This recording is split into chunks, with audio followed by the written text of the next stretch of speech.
Hello everyone, आपका स्वागत है मेरे यूट्यूब चैनल खुशी स्टडी पॉइंट में। तो आज मैं आपको बताने वाली हूँ बीएससी थर्ड ईयर की बॉटनी पेपर सेकंड के बारे में। बहुत ही इंपॉर्टेंट टॉपिक है और एग्ज़ाम में ज़रूर पूछा आता है और आ भी सकता है, तो इसलिए इसको आप नोट आउट कर लीजिएगा। ठीक है, नोट कर लीजिएगा। Monoclonal antibodies and hybridoma. ठीक, ये होता क्या है? इसमें बहुत सारी टाइप्स की एंटीबॉडीज़ होती हैं, प्रेजेंट होती हैं। ठीक है, इसे ही पॉलीक्लोनल एंटीबॉडीज़ कहते हैं। ठीक है, ये पॉलीक्लोनल का छोटी सी डिफिनेशन है, प्लीज़ लिख लीजिएगा इसको। ठीक है, फिर मैं आपको बताऊंगी यह डिफरेंट बी सेल से डिफरेंट एंटीबॉडीज़ को बनाया जाता है। ठीक, प्रिपेयर करते हैं। वन एंटीजन के पास बहुत सारी एपिटोप होते हैं। ठीक है, एंड मोनोक्लोनल क्या होता है, यही मेन टॉपिक है। तो अब आप इसको ध्यान सुनिएगा। ठीक, ये होता क्या है? इसमें स्पेसिफिक एपिटोप एंटीजन का इसमें यूज़ करते हैं। ठीक है, यूज़ करते हैं एंटीजन, एपिटोप एंटीजन का यूज़ करते हैं। उससे एंटीबॉडीज़ जो होते हैं प्रिपेयर कराते हैं। और एंटीबॉडीज़ इसमें ही एक बॉडी जो होती है वो बी सेल के क्लोन से ही बनती है। बी सेल के क्लोन स्पेसिफिक एंटीबॉडीज़ का सिंथेसिस करते हैं। जैसे बी सेल जो होते हैं के क्लोन से स्पेसिफिक एंटीबॉडीज़ बनती है। ठीक है, तो चलिए डायग्राम के थ्रू समझते हैं। एपिटोप एपिटोप से बनता है एंटीबॉडीज़, एंटीबॉडीज़ बनता है बी सेल और उसके क्लोन से बनता है फिर एंटीबॉडीज़। ठीक है, तो चलिए मैं आपको इसकी डेफिनेशन बताती हूँ।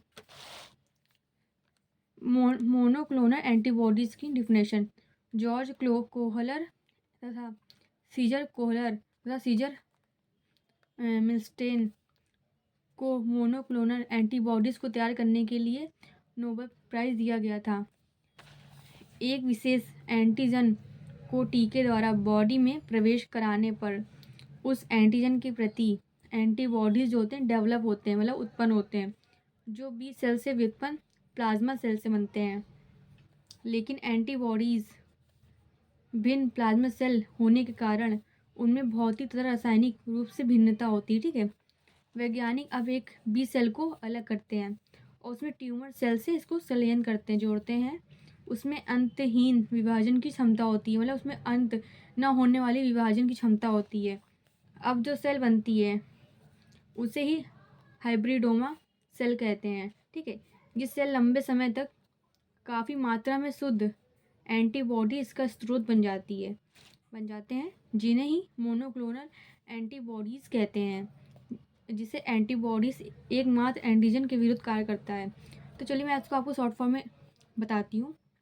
जब शरीर में एंटीबॉडीज़ को टीके द्वारा जब शरीर में एंटर कराते हैं तो उसमें एंटीजन को जो प्रवेश कराते हैं तो एंटीजन के प्रति जो क्या होते हैं एंटीबॉडीज़ बन जाती हैं। ठीक है, जब एंटीबॉडीज़ बन जाती हैं तो उसमें होता क्या है, एंटीबॉडीज़ जब एंटीजन के विरुद्ध कार्य करती हैं, ठीक है, उससे क्या होता है, उससे बनता है एपिटोप, एपिटोप से बनता है एंटीबॉडीज़। ठीक है, फिर एंटीबॉडीज़ से में मतलब विभाजन होता है, तो उससे बनता क्या है, एंटीबॉडीज से बनता है बी सेल, फिर उसके क्लोन से ही बनता, फिर एंटीबॉडीज़ बन जाती है, बी सेल के क्लोन से भी एंटीबॉडीज़ बन जाती है, कहने मतलब है। और जब अब जो इसमें अंतहीन विभाजन होता है तो उससे सेल बनती है। सेल को ही हाइब्रिडोमा सेल कहते हैं। सेल काफ़ी समय तक शुद्ध एंटीबॉडीज़ का स्रोत बन जाती है। ठीक है, आई थिंक आपको ये वीडियो समझ में आया, तो प्लीज़ लाइक एंड सब्सक्राइब करें। मैं आगे वीडियो और फिर से लेके आऊँगी और जो इंपॉर्टेंट होगा वही मैं पढ़ाऊँगी। ठीक है, तो आपको वीडियो समझ में आया तो प्लीज़ लाइक एंड सब्सक्राइब करें। थैंक यू सो मच दोस्तों।